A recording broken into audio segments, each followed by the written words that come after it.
सास की इस बात को सुन के मैं बहुत ज़्यादा हैरान हो गई थी। मेरे पैरों के नीचे से जैसे ज़मीन ही सरक गई थी।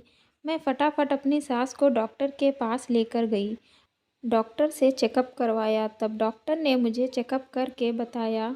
तो डॉक्टर की बात सुन के मैं अपनी सास पे बहुत ज़्यादा गुस्सा होने लगी थी और सास को मैंने बहुत कुछ सुना दिया, क्योंकि डॉक्टर ने बताया कि आपकी सास 3 महीने से गर्भवती हैं, जबकि मेरे ससुर जी अब इस दुनिया में नहीं हैं। मेरे ससुर को मरे हुए 10 साल हो चुके हैं। अब इस बात का पता जब मेरे घर में चलता तो बहुत ही ज़्यादा हंगामा होता। सब क्या सोचते मेरी सास के बारे में।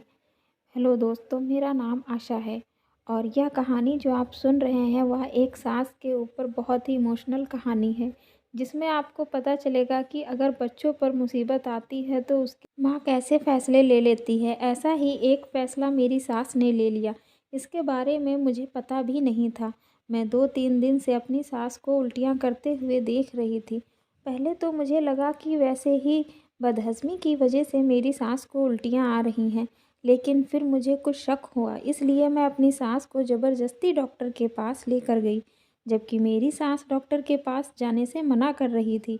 डॉक्टर ने मेरी सास का चेकअप किया तो मुझे पता चला कि मेरी सास 3 महीने की गर्भवती है। यह बात सुनकर मुझे बहुत ज़्यादा सदमा लगा, क्योंकि मेरे ससुर को मरे हुए 10 साल हो चुके थे। अब मैं बार बार यह सोच रही थी कि अब इस बात का पता जब मोहल्ले पड़ोस में चलेगा तो क्या सोचेंगे और मेरे घर में मेरे पति क्या सोचेंगे। मैंने अपनी सास को गर्भपात करने के लिए बोला, लेकिन मेरी सास ने साफ मना कर दिया। मुझे अपनी सास पर बहुत गुस्सा आ रहा था, इसलिए मैंने अपनी सास को बहुत बुरा भला कहा और मेरी सास से झगड़ा भी हो गया। लेकिन मेरी सास ने मेरी एक नहीं सुनी, वह अस्पताल से ऑटो रिक्शा पकड़ के सीधे घर आ गई। घर आकर जब मैंने अपने पति को यह बात बताई, क्योंकि पति को तो अब बताना मेरी मजबूरी थी, क्योंकि मम्मी मेरी बात नहीं सुन रही थी।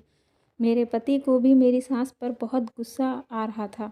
मेरी सास ने भी उसी दिन खाना नहीं खाया और वह रो रही थी, लेकिन हमें कुछ नहीं बता रही थी।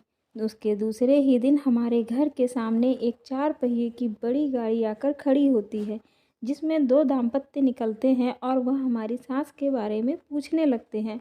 हमारी सास के बारे में हम उनको बता देते हैं। इतने में मेरी सास उनके सामने आ जाती हैं और वह लोग मेरी सास के पैर छूते हैं। वह हमारी सास को लेने के लिए आए थे। मैं उनको नहीं जानती थी, लेकिन इस वक्त मेरे हस्बैंड ऑफिस से लंच टाइम में वापस आए थे। वह उन दोनों को देखकर हैरान रह गए। वह दोनों मेरे पति से मिले और बदले में उन्होंने पैसों का एक चेक काट के मेरे पति के हाथ में रख दिया। मेरे पति की आंखें फटी की फटी रह गईं कि आखिर यह पैसे कैसे किस चीज़ के हैं। तो बाद में वह दंपत्ति बताने लगे मेरे पति से कि शायद तुम मुझे भूल गए हो, लेकिन मैं तुम्हें बहुत अच्छे से जानता हूँ। हम एक ही गांव में रहते थे। मेरे माता पिता बहुत गरीब थे, तो तुम्हारी माँ मुझे तुम्हारे बचे हुए कपड़े और कॉपी किताबें दिया करती थी। तुम्हारी माँ मुझे खाना भी खिलाया करती थी और तुम्हारी माँ हमेशा मुझसे कहती थी कि तू पढ़ लिख कर बड़ा आदमी बन जा। तुम्हारी माँ ने उस वक्त मुझे बहुत सहारा दिया था और तुम्हारी माँ के आशीर्वाद से आज मैं इतना बड़ा आदमी बन गया हूँ। लेकिन मेरे पास धन दौलत सब कुछ होने के बाद भी मैं कंगाल हूँ, क्योंकि मेरे कोई औलाद नहीं है। कि अचानक रास्ते में एक दिन मुझे तुम्हारी माँ सड़क पर जाती हुई दिखाई दी। मैंने पहचान लिया था। मैंने पैर छुए और मैं इनको अपने घर लेकर के गया। इन्होंने मेरे घर में उस सन्नाटे को देखा, महसूस किया और मुझसे पूछा तुम्हारे घर में कोई औलाद नहीं है।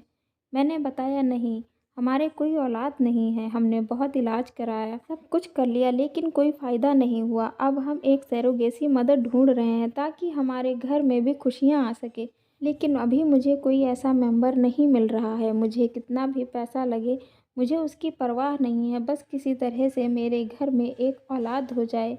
तब तुम्हारी माँ मेरे सामने फरिश्ता बनकर फिर खड़ी हो गई और कहने लगी मैं बनूंगी तुम्हारी सरोगेसी मदर।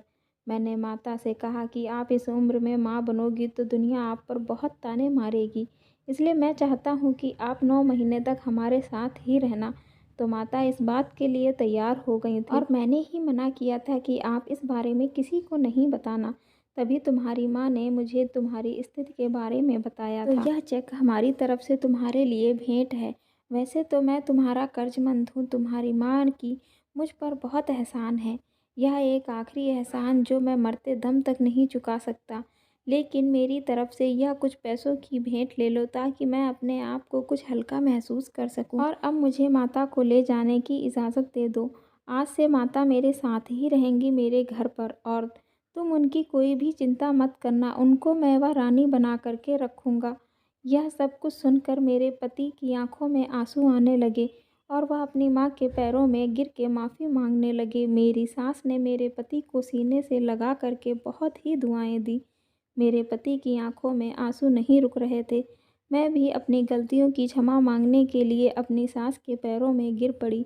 मेरी सास ने मुझे भी सीने से लगा करके मुझे बहुत आशीर्वाद दिया और मेरी सास उनके साथ उनकी गाड़ी में बैठ कर चली गई।